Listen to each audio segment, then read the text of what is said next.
Hello everyone. In this video, we are going to create an interactive menu button in Framer. First, start by writing the word menu on your canvas. Right-click on it and select Create Stack. Adjust the padding of the stack to 16 on the top, 24 on the sides, and 16 on the bottom. Next, add a border and increase the corner radius. You can use any color or design for the button. This is just an example. Now let's turn this into a component. Right-click on the stack and select Create Component, then name it Menu. You will now see a variant appear in the right-hand panel. To add another variant, press the plus button next to the first variant. Before moving forward, create a frame around the text. Make sure the frame is set to fit content so it adjusts automatically. Once that's done, you'll see the button becomes responsive. Now, let's add another variant to this button. Click the plus sign again to create a second variant. You can name these variants anything you like, but for this tutorial, we'll call the first one Menu and the second one Navigation. Whatever changes you make to the first variant will carry over to the second. Next, create duplicates of the button based on the number of pages in your project. For this example, we have 4 pages, so we'll create 4 buttons.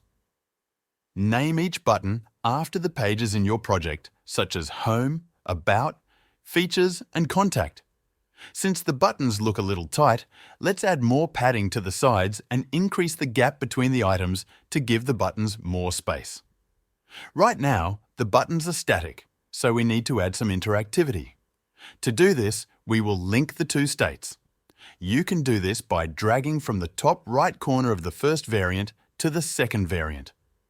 Set the interaction to mouse enter for the first variant and mouse leave for the second variant.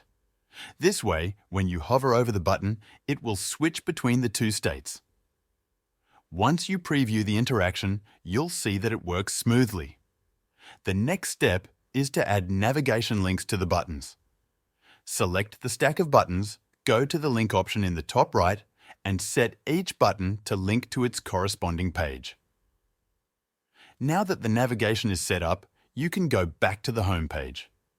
When you preview it, you'll notice that the menu works and clicking the buttons takes you to the right pages.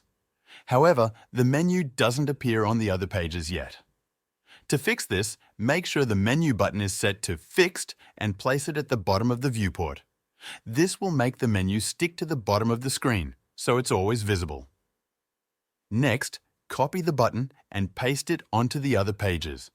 It should be automatically set to the correct variant, and the interaction should remain the same.